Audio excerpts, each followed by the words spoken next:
Hi friends, എല്ലാവർക്കും ഗിരീസ് variety വ്ളോഗിലേക്ക് സ്വാഗതം. എൻ്റെ കൂട്ടുകാരെല്ലാം സുഖമായിരിക്കുന്നല്ലോ അല്ലേ? ഞാനും സുഖമായിരിക്കുന്നു. ഞാനിന്ന് എല്ലാവർക്കും വളരെ ഉപകാരപ്പെടുന്ന ഒരു വീഡിയോ ആണ് ഷെയർ ചെയ്യുന്നത്. നമ്മുടെ ഇന്നത്തെ വീഡിയോ എന്ന് പറയുന്നത് ഒരു പാചകമോ അല്ലെങ്കിൽ ബ്യൂട്ടി ടിപ്സോ ഒന്നുമല്ല. നമ്മളിന്ന് ചെയ്യുന്നത് വളരെ ഉപകാരപ്രദമായിട്ടുള്ള ഒരു വീഡിയോ തന്നെയാണ്. കാരണം എന്ന് പറഞ്ഞു കഴിഞ്ഞാൽ നമുക്കെല്ലാവർക്കും ധാരാളം പട്ടുസാരികളും അതുപോലെ തന്നെ നമ്മൾ വില കൂടിയ തുണികളും എല്ലാവർക്കും ഉള്ളതാണ്. പക്ഷേ ഇതെല്ലാം നമ്മൾ ഡ്രൈ വാഷ് ചെയ്താണ് നനയ്ക്കുന്നത്. അപ്പോൾ ഇന്ന് അതിനെക്കുറിച്ചുള്ളൊരു വീഡിയോ ആണ്. പക്ഷേ നമുക്ക് കടയിലൊന്നും കൊടുക്കാതെ നമുക്ക് വീട്ടിൽ തന്നെ ഇത് ചെയ്യാവുന്നതേ ഉള്ളൂ. ഒരു സാരി ഇപ്പോൾ ഏതാണ്ട് ഡ്രൈ വാഷ് ചെയ്യാന്ന് പറഞ്ഞാൽ ഏതാണ്ട് 150 രൂപയോളം ആവുന്നുണ്ട്. അപ്പം നമുക്ക് ഒന്നല്ലല്ലോ, നമ്മൾ ഓരോ പ്രാവശ്യം യൂസ് ചെയ്ത് കഴിയുമ്പോഴും നമുക്കത് പല ഡ്രസ്സാണേലും ഇങ്ങനെ നനയ്ക്കണമല്ലോ. സാധാരണ ഞാനൊക്കെ ഒരു സാരി എന്ന് പറയുന്നത് 2 പ്രാവശ്യം കൊടുക്കുമായിരിക്കും. ഒരു പ്രാവശ്യം കൊണ്ടുവന്ന് ഉടുത്തിട്ട് അതൊന്ന് വെയിലൊക്കെ കുളിച്ച് വെക്കും. അത് കഴിഞ്ഞ് അടുത്ത പ്രാവശ്യം എന്തെങ്കിലും ഒരു അവസരം വരുമ്പോൾ കൊടുക്കും. പക്ഷെ അതിൽ കൂടുതൽ എനിക്കിഷ്ടമല്ല ഇങ്ങനെ സാരികൾ നനയ്ക്കാതെ ഇങ്ങനെ വെക്കുന്നത്. അപ്പം ഞാൻ എന്തായാലും 2 പ്രാവശ്യം കഴിയുമ്പോൾ അത് നനച്ചിരിക്കും. ചിലർ പറയും 5ഉം 6ഉം പ്രാവശ്യമൊക്കെ കൊടുത്തിട്ടാണ് അവർ നനയ്ക്കുന്നതെന്ന്. എനിക്കത് ഭയങ്കര ബുദ്ധിമുട്ടാണ്. അപ്പം നമ്മൾ എന്തെന്ന് വെച്ച് കഴിഞ്ഞാൽ ഒട്ടും കേടില്ലാതെ നമ്മൾ ഈ കടകളിൽ ചെയ്യുന്ന അതേ രീതിയിൽ തന്നെ ആണ് നമ്മൾ ചെയ്യുന്നത്. ശരിക്കും എന്നോട് പലരും ചോദിക്കാറുണ്ട്, ഇതൊക്കെ എപ്പോഴും ഡ്രൈ വാഷ് ചെയ്യുമോ എന്ന്. അപ്പം നമുക്ക് വീട്ടിൽ തന്നെ ചെയ്യാവുന്നേ ഉള്ളൂ. അത് ഇത്തിരി ഒന്ന് ശ്രദ്ധിച്ചാൽ മതി. അപ്പോൾ എൻ്റെ കൂട്ടുകാർക്കും ഞാനിപ്പോൾ ഇതൊന്ന് ഷെയർ ചെയ്ത് തരാമെന്ന് വിചാരിച്ചു. അപ്പോൾ എൻ്റെ കൂട്ടുകാരെല്ലാവരും ഇത് വീഡിയോ സ്കിപ്പ് ചെയ്യാതെ കാണണം. അതുപോലെ തന്നെ നിങ്ങൾ ലൈക്ക് ചെയ്തും കമൻറ്റ് ചെയ്തും പുതിയ കൂട്ടുകാരൊന്ന് സബ്സ്ക്രൈബ് ചെയ്തും സപ്പോർട്ട് ചെയ്യണം കേട്ടോ. അപ്പം നമുക്ക് വീഡിയോയിലോട്ട് പോവാം. ഞാൻ ആദ്യം ഇങ്ങനെയൊരു ഇത് കണ്ടോ, ഈ പട്ടുസാരിയാണ് ഞാൻ ആദ്യം ഇന്ന് നനയ്ക്കാനായിട്ട് പോകുന്നത്. അപ്പം നമ്മൾ ഏത് സാരി നനയ്ക്കുമ്പോഴും ഞാൻ ചെയ്യുന്ന ഒരു ടിപ്പാണിത്. ഇത് എല്ലാവരും ചെയ്യുന്നുണ്ടോ എന്ന് എനിക്കറിയത്തില്ല. പക്ഷേ നമുക്കറിയില്ല ഏതൊക്കെ സാരി കളറുകളവും ഏതൊക്കെയാണ് ഇളകാത്തതെന്നുള്ളത്. അപ്പോൾ ഞാൻ ആദ്യം ഇതെന്ന് വെച്ച് കഴിഞ്ഞാൽ ഇച്ചിരി ഉപ്പ് വെള്ളത്തിൽ സാരി ഒന്ന് മുക്കി വെക്കും. ഒരു 1 or 2 മിനിറ്റ് സമയമുള്ളൂ മുക്കി വെക്കുന്നത്. ഒരുപാട് സമയമല്ല വെക്കുന്നത്. അപ്പം കളർ ഇളകാൻ ഉള്ള വല്ല തുണികളും ആണെങ്കിൽ പോലും അത് ഇളകത്തില്ല. അത് പണ്ട് കാലം തൊട്ട് എല്ലാവരും ചെയ്യുന്നതാണ്. പക്ഷേ സാരികൾക്കൊക്കെ അങ്ങനെ ചെയ്യുമെന്ന് അറിയത്തില്ല. പക്ഷേ എനിക്ക് അതുകൊണ്ട് നല്ല അനുഭവമാണ്. ഒറ്റ സാരി, എൻ്റെ സാരി കളർ ഇളകത്തേയില്ല, നല്ല ഇതായിട്ടിരിക്കും. ആ ഉപ്പ് വെള്ളത്തിൽ മുക്കുന്നതുകൊണ്ടെന്നാണ് എൻ്റെ ഒരിത്. അപ്പോൾ അതുകൊണ്ട് ഞാനിത് ഈ സാരിയൊന്നും മുക്കാൻ പോകണം. നമ്മൾ സാരികൾ എപ്പോഴും എടുക്കുമ്പോൾ നമ്മൾ എന്ത് ചെയ്യുമ്പോഴും നമ്മളിത് ഒരു ചെറിയ ഞുറിവെടുത്ത് വേണം മുക്കാനായിട്ട്. അല്ലാതെ നമ്മളെല്ലാം കൂടെ എടുത്ത് സാധാരണ സോപ്പ് വെള്ളത്തിൽ മുക്കുന്ന പോലെ നമ്മൾ മുക്കി വെക്കല്ലേ. ഇത് ഇങ്ങനെയൊന്ന് ഞുറിവെടുത്തതിന് ശേഷം നമ്മൾ മൊത്തം അങ്ങനെ ചെയ്ത് കഴിഞ്ഞാൽ ചുളുക്കേ ഉണ്ടാവത്തില്ല സാരിക്ക്. ഇപ്പോൾ ഒരു സാധാരണ രീതിയിലാണ് നമ്മൾ ഞുറിവെടുത്തിരിക്കുന്നത്. വലിയ ഭംഗിയായിട്ടൊന്നും എടുക്കണ്ട. അപ്പോൾ ഇത് ഇങ്ങനെ എടുത്തിരിക്കുവാണ്. ഇങ്ങനെ മൊത്തത്തോടെ ഇങ്ങനെ ഒന്നും എടുക്കാം. സാരിയിലൊന്നും പൊതുവെ വലിയ അഴുക്കുകളൊന്നും ഉണ്ടാവത്തില്ല. എങ്കിലും നമുക്കിപ്പോൾ അഥവാ അഴുക്കുള്ള ഭാഗം ഉണ്ടെങ്കിൽ ആ ഭാഗം മാത്രം ഒന്ന് നമ്മൾ കഴുകിയെടുത്താൽ മതി. ഇതിങ്ങനെ ഞാൻ മൊത്തത്തോടെ ഒന്ന് എടുക്കാം. ഇത് കണ്ടോ, ഇങ്ങനെ മൊത്തം നമ്മൾ ഇങ്ങനെ എടുത്തിട്ടുണ്ട്. പല ഇതായിട്ട് തന്നെ അത് മൊത്തം നമ്മളിങ്ങനെ ചുറ്റിക്കൂട്ടിയല്ല എടുത്തിരിക്കുന്നത്. എല്ലാം നമ്മൾ ലെയറായിട്ട് എടുത്തിരിക്കുകയാണ്. ഇനി ഇപ്പോൾ ഞാൻ ഇത് നമുക്ക് ഇനിയും വെള്ളത്തിലോട്ട് മുക്കി വെക്കണ്ടേ എന്ന് ഞാൻ നിങ്ങളെ കാണിച്ചു തരാം. 2 ബക്കറ്റാണ് ഞാൻ എടുത്തിരിക്കുന്നത്. അതിൽ ഈ ബക്കറ്റിലേക്ക് കുറച്ച് പൊടി മതി.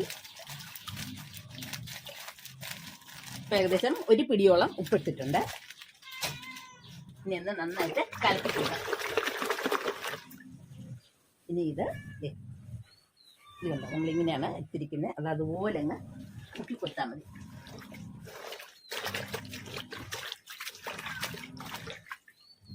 കണ്ടോ, ഇതിങ്ങനെ മുക്കി ഒരു മിനിറ്റ് സമയം നമ്മളിങ്ങനെ ഒന്ന് മുക്കി വെക്കണം. ഇടയ്ക്കൊന്ന് ഇതിങ്ങനെ തിരിച്ചു കൊടുക്കണം.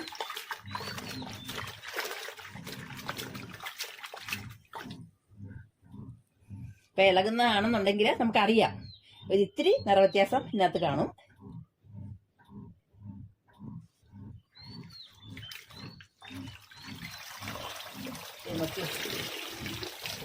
ശരിക്കും ഇതിനകത്ത് കളറോ ഇളകുന്നതാണ്. പക്ഷെ എങ്കിൽ പോലും വളരെ ലൈറ്റായിട്ടാണ് അതിനകത്ത് അങ്ങനെ വന്നിരിക്കുന്നത്. കാണാവൂ, കണ്ടോ, ഒരു ചെറിയ ഒരു വ്യത്യാസമുണ്ട്. കണ്ടോ, അങ്ങനെ ഒരു സംഭവം ഞാൻ പറയാം. ഇതുവരെ ഞാൻ വെളിപ്പെടുത്താത്തതാണിത്. ഇപ്പം ഞാൻ വിചാരിച്ചാൽ നിങ്ങളുമായിട്ട് ഷെയർ ചെയ്യാമെന്ന്. കാരണം ഈ സാരി എടുത്തപ്പോഴാണ് ഞാനിത് ഓർക്കുന്നത്. ഇത് എനിക്ക് വലിയ ഇഷ്ടപ്പെട്ട ഒരു സാരിയായിരുന്നു. ഞാൻ മോളുടെ എൻഗേജ്മെൻറ്റിനായിട്ട് ആലപ്പുഴയിൽ നിന്ന് മേടിച്ചതാണ്. മേടിച്ചുകൊണ്ട് വന്ന് നമ്മൾ കല്യാണത്തിൻ്റെ അന്ന്, നിശ്ചയത്തിൻ്റെ അന്ന് ഉടുക്കാനായിട്ട് പോകുമ്പോൾ നമ്മളൊരു ബ്യൂട്ടീഷ്യനെ വിളിച്ചിട്ടുണ്ടായിരുന്നു. വീട്ടിലുള്ളവരെല്ലാം ഒന്ന് അത്യാവശ്യം ഒന്ന് ചെറിയൊരു മേക്കപ്പ് നടത്താനായിട്ട്. അല്ലാതെ സാരി ഒന്നും ഡ്രാപ്പ് ചെയ്യാനായിട്ട് പറഞ്ഞതല്ലായിരുന്നു. പുള്ളിക്കാരത്തി എന്താണെന്ന് വെച്ച് കഴിഞ്ഞാൽ എല്ലാവരും ഒരുക്കി ആ കൂട്ടത്തില് എന്നെ വിളിച്ചപ്പോൾ എനിക്ക് സമയമില്ല. വീട്ടിൽ ഇപ്പോഴും ആരെങ്കിലും ഒക്കെ ഇങ്ങനെ വന്നുകൊണ്ടിരിക്കുമ്പോൾ നമ്മളൂടി ചെല്ലണമല്ലോ സംസാരിക്കാൻ. അങ്ങനെ പോകുന്നതുകൊണ്ട് എന്നെ ഒരുക്കാൻ അവർക്ക് പറ്റുന്നില്ലായിരുന്നു. അപ്പോൾ അവരെന്താ വെച്ചാൽ എൻ്റെ സാരി എടുത്ത് ഒന്ന് റെഡിയാക്കി വെക്കാമെന്നും പറഞ്ഞെടുത്താണ്. ഞാനത് അറിഞ്ഞതുപോലും അല്ലായിരുന്നു. എന്താന്ന് വെച്ച് കഴിഞ്ഞാൽ ഇവര് സാരി തേച്ച് വന്നപ്പോഴത്തേനും നമ്മുടെ ഈ ഭാഗത്തോട്ട് എടുത്തില്ലേ, അതെ ഇത് മുന്താണി കഴിഞ്ഞുള്ള ഭാഗം ചെയ്തപ്പോൾ അയൺ ബോക്സിൽ നിന്ന് തീ കൂടിയെന്ന് തോന്നുന്നുണ്ട്, മൊത്തം കരിഞ്ഞു പോയി. ആ ഫ്രണ്ട് വശം മൊത്തം ഇങ്ങനെ മുട്ടി എല്ലാം കൂടി ഇരുന്നു. അപ്പം ഞാൻ തിരിച്ച് വന്നു കഴിഞ്ഞപ്പോഴത്തെ എന്നോട് പറഞ്ഞു, ചേച്ചി എനിക്കൊരു അബദ്ധം പറ്റി, എന്നെ ഇങ്ങനെ സാരി ഒന്നിതാണ്. സത്യം കേട്ട ഞാൻ അങ്ങ് ഷോക്കായിപ്പോയി. എന്ത് ചെയ്യും? നമ്മളും മോളുടെ നിശ്ചയത്തിന് രാവിലെ ഇതുകൊണ്ടൊരു 10:30 കാരണം അവളും മേക്കപ്പ് ചെയ്തിട്ട് വരാൻ ലേറ്റ് ആയതുകൊണ്ട് ഏറ്റവും ലാസ്റ്റ് ഞാനാണ് ഒരുങ്ങുന്നത്. അപ്പം സാരി നോക്കുമ്പോൾ ഇല്ല, സാരി കരിഞ്ഞിരിക്കുന്നത്. എങ്ങനെയാ അത് കൊടുക്കാൻ പറ്റുന്നത്? മൊത്തം ഹോളാണ് ഇങ്ങനെ. ശരിക്കും പറഞ്ഞാൽ ഞാൻ നിങ്ങൾ ഞെട്ടിപ്പോയി. എന്ത് ചെയ്യണമെന്ന് അറിയാമേതായി. പിന്നെ എന്തായാലും നമ്മൾ ദൈവത്തെ വിശ്വസിക്കുന്ന ആൾക്കാരായതുകൊണ്ട് നമുക്കൊരു കടാക്ഷം കിട്ടിയ എന്താണെന്ന് വെച്ച് കഴിഞ്ഞാൽ, ഞാൻ ഈ സാരി എടുത്തോണ്ട് വന്ന് ഇത് എന്നെ ഉടുക്കണമെന്ന് പറഞ്ഞാൽ അത് മേടിച്ചോണ്ട് വന്നത്. അത് കഴിഞ്ഞപ്പോൾ ഉണ്ട് എൻ്റെ ഒരു ഫ്രണ്ടും കൂടി പറഞ്ഞിട്ടുണ്ട്, ഞങ്ങൾ ഖാദി സിൽക്കിൽ നിന്ന് പോയി ഞാൻ വേറൊരു സാരി കൂടി എടുത്തായിരുന്നു. അത് കല്യാണത്തിൻ്റെ നിശ്ചയത്തിന് എടുക്കാനേ അല്ല, ചിന്തിച്ചിട്ട് പോലും ഇല്ലായിരുന്നു. ആ കൂട്ടുകാരി പറഞ്ഞു ഇത് നല്ലതാണ്, ഈ കളറ് എടുക്കുക, ഇതിപ്പോൾ ഒരു ഖാദി സിൽക്കിൻ്റെ ഓഫറൊക്കെ വന്ന സമയത്തായിരുന്നു. അപ്പം ആ സമയത്ത് ശരി എടുക്കാമെന്ന് പറഞ്ഞുകൊണ്ട് ഞാൻ എടുത്തെങ്കിലും പലവട്ടം എടുത്തിട്ട് വെച്ചു. നല്ല ഇച്ചിരി കോസ്റ്റ്ലി ആയിരുന്നു. അപ്പോൾ എടുക്കണോ വേണ്ടയോ എന്ന് പലവട്ടം ആലോചിച്ചിട്ട് ഞാനത് തിരിച്ചു കൊടുക്കാനൊക്കെ ഒരുങ്ങിയതായിരുന്നു. പിന്നെ ശരി നല്ല കളറാണല്ലോ, എപ്പോഴും കിട്ടത്തില്ലോ എന്ന് വിചാരിച്ച് ഞാനങ്ങ് എടുത്തായിരുന്നു. അതെ കീറിപ്പോയത് ഇവിടെ വന്ന് കണ്ടോ, ഇത് കണ്ട ഞാൻ. എന്നിട്ട് അവസാനം ഇത് എല്ലാം നിശ്ചയം എല്ലാം കഴിഞ്ഞിട്ടൊക്കെയാണ് പിന്നെ ഞാൻ ആ ഭാഗം മുന്താണിയുടെ ഈ ഭാഗം മുറിച്ചിട്ട് നോക്കിയ ബാക്കി ഇങ്ങോട്ടേക്ക് അത്രയും കളഞ്ഞ് നല്ല ഇപ്പൊ ഒരു ഏകദേശം ഈ വീതിയിൽ നമുക്ക് കളയേണ്ടി വന്നു. എന്നിട്ട് ഞാൻ ഇത് ഇങ്ങോട്ട് ചേർത്തെടുത്തിട്ട് ബാക്കി ആ പോയ ഭാഗത്ത് ഇപ്പം നമുക്ക് സാരിക്ക് നീളം കുറയുമല്ലോ, അതിന് അകത്ത് ഇവിടെ വേറെ തുണി വെച്ച് ഞാൻ അടിക്കുമായിരുന്നു. അല്ലേ ഇത് കണ്ടോ, ഇതാകുമ്പോൾ നമ്മൾ പാവാടയിൽ ആ ഭാഗത്ത് വരുന്നില്ല, നമ്മുടെ ബോഡിയുടെ ഭാഗത്ത് വരുന്നത് ഞാൻ വേറെ തുണി വെച്ച് അങ്ങനെ എടുത്ത്. അങ്ങനെ എനിക്ക് ഇതുവരെയും ഞാൻ ആരോടും പറഞ്ഞിട്ടില്ല. പറയാത്തതിൻ്റെ കാര്യം എന്താണെന്ന് വെച്ച് കഴിഞ്ഞാൽ, നമ്മളിതിങ്ങനെ ആ സമയത്തൊക്കെ പറഞ്ഞു കഴിഞ്ഞാൽ എല്ലാവരും പറയത്തില്ല എന്തോ ദോഷമാണ്, അതുകൊണ്ടാണ്. എല്ലാവരും നമ്മൾ ദൈവത്തെ വിശ്വസിക്കുന്നില്ല, അപ്പം അങ്ങനെയൊക്കെയുള്ള വിശ്വാസങ്ങളുണ്ടല്ലോ. എന്ത് ദോഷമാണ് എന്ത് എന്നൊക്കെ പറയുന്നുണ്ട്. ഞാൻ ആ സമയത്ത് വിചാരിച്ചു നമ്മൾക്ക് ദൈവം എപ്പോഴും കൂടെ ഉണ്ട്, നമ്മൾ അതുകൊണ്ട് ഒരു ദോഷവും വരത്തില്ല എന്നുള്ള ഒരു വിശ്വാസത്തിൽ ഞാൻ അപ്പം എന്തായാലും ഞാൻ പറഞ്ഞില്ല, എൻ്റെ ഒരു കൂട്ടുകാരി ഒരു സാരിയുടെ കാര്യം പറഞ്ഞത്. അപ്പം ആ സാരി ഞാൻ മേടിച്ചതുകൊണ്ട് അതും ആ സാരി ഞാൻ തേച്ചിട്ടൊന്നും ഇല്ലായിരുന്നു, പുതിയതാണെന്നേ ഉള്ളൂ. 10 വട്ടം നമ്മളെടുത്ത് തുറന്നു നോക്കും അടച്ചു നോക്കും. അപ്പം അങ്ങനെ നല്ല ചുളുക്കലൊക്കെ ആയിരുന്നു. ആ സാരിയാണ് ഇത്. സാരി നല്ല സാരിയായിരുന്നു. അത് ഏറ്റവും ഒരു ഭാഗ്യം എന്ന് പറയുന്നത് ഈ മജന്തയുടെ ആ സാരിയുടെ ബ്ലൗസ് തന്നെ എനിക്ക് ഇതിനിടാൻ പറ്റി.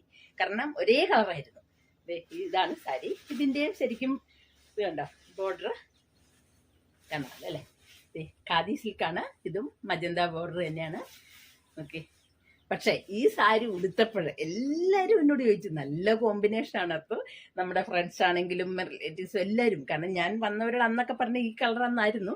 പക്ഷേ എന്താ പെട്ടെന്ന് മാറിയതു, നല്ല ഭംഗിയുണ്ടല്ലോ ഈ സാരി എവിടെ നിന്ന് അടുത്തെന്നൊക്കെ ചോദിച്ചു. അപ്പോൾ ചോദിച്ചപ്പോൾ എൻ്റെ ഒരു വിഷമം ഒന്ന് മാറി. കാരണം നമുക്കിങ്ങനെയൊന്നും സംഭവിച്ചു എങ്കിലേ ഞാൻ ഓർക്കുമായിരുന്നു നമുക്കിപ്പോൾ ആ സമയത്ത് നമ്മുടെ കയ്യിൽ ഇങ്ങനത്തെ സാരി ഒന്നുമില്ല, അല്ലെങ്കിൽ നമ്മൾ എല്ലാം റെഡിയാക്കി തേച്ച നല്ല വെച്ചിരിക്കുന്നെങ്കിൽ എന്ത് ചെയ്തേനെ. അപ്പം ദൈവം എപ്പോഴും നമ്മുടെ കൂടെ ഉണ്ടെന്നുള്ളതിൻ്റെ ഒരു വലിയ തെളിവാണ് അല്ലേ. നമ്മൾ വിശ്വസിച്ച് കഴിഞ്ഞാൽ ദൈവം നമ്മുടെ കൂടെ എപ്പോഴും ഉണ്ടാവും. അങ്ങനെ എനിക്ക് വലിയൊരു അങ്ങനെ ഒരു കാര്യം സംഭവിച്ചായിരുന്നു. പക്ഷേ ഞാനിത് ആരോടും പറഞ്ഞില്ല എന്ന് വെച്ചാൽ 1-2 പേരുടെ എൻ്റെ ചേച്ചിയോടും അങ്ങനെയുള്ള ചേട്ടത്തിയൊക്കെ ഉണ്ട്. അങ്ങനെ അവർ മാത്രം ഇത് കണ്ടു. കാരണം ഒരു സാരി എടുത്ത് വെച്ചിരിക്കുന്ന കണ്ടു, അത് കഴിഞ്ഞ് വേറൊന്നും ഉടുക്കുന്ന കണ്ടപ്പോൾ ആ സമയത്ത്. പക്ഷേ ഇത് ഉടുത്തിട്ട് എല്ലാവരും നല്ല അഭിപ്രായമാണ് പറഞ്ഞത്. അതുകൊണ്ട് ആ വിഷമം അങ്ങ് മാറി. പക്ഷേ ഇനി ഞാൻ ഈ വീഡിയോയിൽ കൂടി എല്ലാവരും ഇത് അറിയും ഇങ്ങനൊരു സംഭവം. ഓക്കെ, അപ്പം ഞാൻ നിങ്ങളോട് ഇതിപ്പോൾ പറയുമായിരുന്നു. ഇപ്പം എനിക്ക് അത്യാവശ്യമായിട്ട് ഒരു 3-4 കല്യാണങ്ങൾ ഇനിയിപ്പോൾ ഉണ്ട് അടുത്ത ദിവസങ്ങളായിട്ട്. അപ്പം ഞാൻ വെച്ച് ഇതെല്ലാം ഒന്ന് റെഡിയാക്കി വെക്കാമെന്ന് വിചാരിച്ചിട്ടാണ്. അപ്പം നമുക്കിനി ഇത് ചെയ്യാം. എങ്ങനെയാണ് ചെയ്യുന്നതെന്ന് ഞാൻ കാണിക്കാവേ. ഞാൻ ഇത് നമ്മുടെ ഉപ്പ് വെള്ളത്തിന് ഇതെടുത്ത് വെച്ചു. ഇനിയിപ്പോൾ എന്താ ചെയ്യുന്നതെന്നറിയോ, ഇനിയിപ്പോൾ ഇതിൻ്റെ നമ്മൾ ഈ അടിയിലൊക്കെ അഴുക്കുണ്ടാവുമല്ലോ, അപ്പം നമുക്ക് അത് മാത്രം ഒന്ന് കഴുകാം. അപ്പം ഈ വെള്ളം ഒന്ന് കളഞ്ഞിട്ട്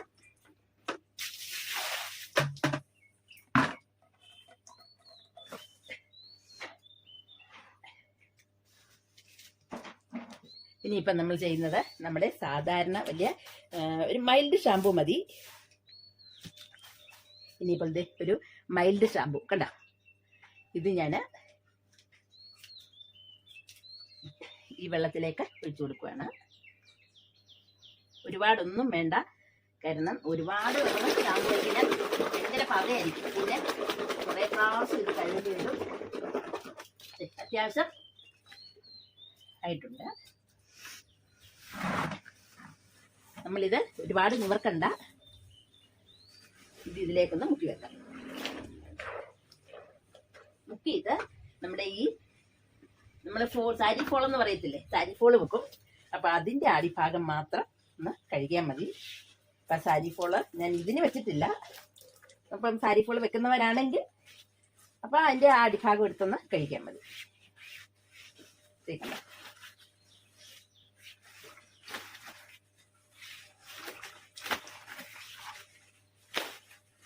ഇത്രയും ഭാഗമാണ്. ഇത് മാത്രം ഒന്ന് നമ്മളിത് ഇങ്ങനെ ഈ കൈ കൊണ്ട് ഇത്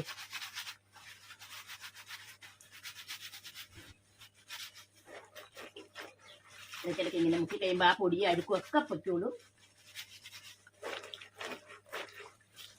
എന്നിട്ട് മൊത്തം സാരിയായിട്ട് ഇങ്ങനെ ഒന്ന് മുക്കി കൊടുക്കുക.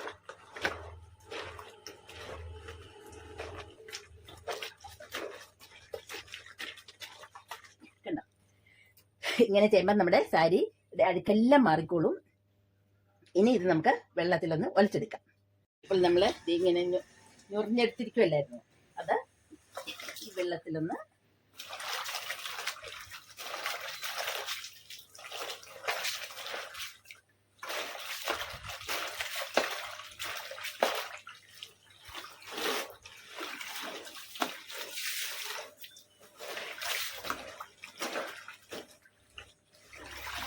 കണ്ടോ. ഇതിങ്ങനെ മുക്കി ഒരു 2-3 വട്ടം നമ്മളിങ്ങനെ കഴുകണം. ഇപ്പോൾ ഞാൻ ഈ സാരി ഒരു 3 വട്ടം നല്ല വെള്ളത്തിലൊന്ന് കഴുകി. ഒട്ടും കളറേ ഇപ്പം ഇളകിയിട്ടില്ല. ആ സമയത്ത് മാത്രം നമ്മൾ ആ ഉപ്പ് വെള്ളത്തിൽ മുക്കിയ സമയത്ത് മാത്രം ഒരിച്ചിരി നിറവ്യത്യാസം ഉണ്ടായിരുന്നു. അപ്പോൾ നോക്കിയതേ, ഇത് കണ്ടോ, ഞാനത് മിക്സി എടുത്തു. കണ്ടോ, ഒട്ടും നിറവ്യത്യാസമില്ല കേട്ടോ. അതെ, നല്ല വെള്ളം തന്നെയാണിത്. ഇനിയിപ്പോൾ നമ്മൾ ചെയ്യാൻ പോകുന്നത്, പിന്നെ നമ്മൾ സാരി ചെയ്യാൻ തുടങ്ങിയാൽ അത് തീർന്നിട്ടേ വേറെ എന്ത് പണിക്കും പോകാവുള്ളൂ. ഇല്ലെങ്കിൽ സാരിയുടെ തമ്മിൽ മുട്ടിയൊക്കെ കളറ് ഇളകുകയോ അല്ലെങ്കിൽ ചീത്തയാവാനൊക്കെ സാധ്യതയുണ്ട്. അതുകൊണ്ട് നമ്മൾ കൂടിയ സാരി എടുക്കുമ്പോൾ എപ്പോഴും ശ്രദ്ധിക്കണം. ഇതിലേക്ക് ഒരു 1/2 കപ്പ് വെള്ളം ഞാൻ എടുത്തിട്ടുണ്ട്. ഇതിലേക്ക് ഇതാണ് എടുത്തിരിക്കുന്നത്, ക്രിസ്പ് ഷൈൻ കണ്ടോ. ഇതെടുത്ത് ഇത് നമ്മൾ പശക്കായിട്ട് എടുത്താൽ മതി. നമുക്ക് എത്രയാണ് ആവശ്യം വെച്ചാൽ അത്രയും പശ എടുക്കുക. ഞാൻ കുറച്ച് എടുത്തിട്ടുള്ളൂ. നമ്മൾ അതാത് ഓരോ സാരിക്കും നമ്മൾ കുറേശ്ശായിട്ട് എടുക്കണം. അല്ലെങ്കിൽ അതിൻ്റെ കളറ് എന്തായാലും തുണിക്കൊരു ചെറിയ നിറവ്യത്യാസം വന്നാൽ പോലും മറ്റൊരു സാരിക്ക് ഒരു പിടിക്കരുത്. അതുകൊണ്ട് നമ്മൾ ആവശ്യത്തിനുള്ളത് മാത്രം എടുക്കുക. വേണ്ട, ഇത്രയുണ്ട്. ഇനിയിപ്പോൾ ഞാനിത് ബക്കറ്റിലേക്ക് ഒഴിക്കാം. ഒരു 1/4 ബക്കറ്റ് വെള്ളമാണ് എടുത്തിരിക്കുന്നത്. കണ്ട, ഒരു 1/4 ഭാഗം വെള്ളമേ എടുത്തിട്ടുള്ളൂ. ഇതിലേക്ക് നന്നായിട്ടൊന്ന് ഇളക്കി ഒഴിച്ചു കൊടുക്കണം.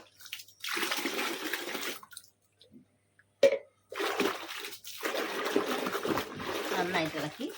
ഇനിയിപ്പം നമ്മുടെ ഇത് കണ്ണവാനും നിവർത്തൊന്നും ചെയ്യണ്ട, നമ്മൾ ഇങ്ങനെ തന്നെ വെച്ചിട്ട് മുക്കിയാൽ മതി. ആദ്യം തുമ്പൊക്കെ കുച്ചും കൊണ്ട് തിരിച്ചു.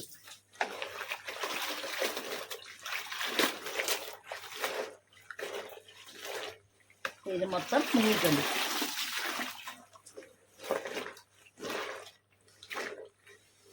നമ്മൾ സാരി പിഴിയരുത്, അങ്ങനെ ഇതങ്ങ് വിരിച്ചിടണം. വെള്ളം ഇങ്ങനെ ഇത്തിരി നേരം ഒന്ന് പിടിച്ചു കൊടുത്തു കഴിഞ്ഞാൽ വെള്ളം പൊയ്ക്കോളും. നമ്മൾ നല്ല ക്ഷമയോടെ ചെയ്യണമെന്നേ ഉള്ളൂ. കണ്ടോ, വെള്ളം ഇങ്ങനെ പൊയ്ക്കഴിഞ്ഞാൽ നമുക്ക് കയ്യിലോട്ട് നിവർത്ത് തന്നെ വിരിച്ചിടണം. ഇപ്പോൾ വെള്ളം പോയി, ഇനി നമുക്ക് വിരിച്ചിടാം. നമ്മളിത് ഇങ്ങനെ പ്ലേറ്റ് എടുത്ത് ചെയ്തുകൊണ്ട് നമുക്കിത് പാടില്ല വിരിച്ചിടാനായിട്ട്.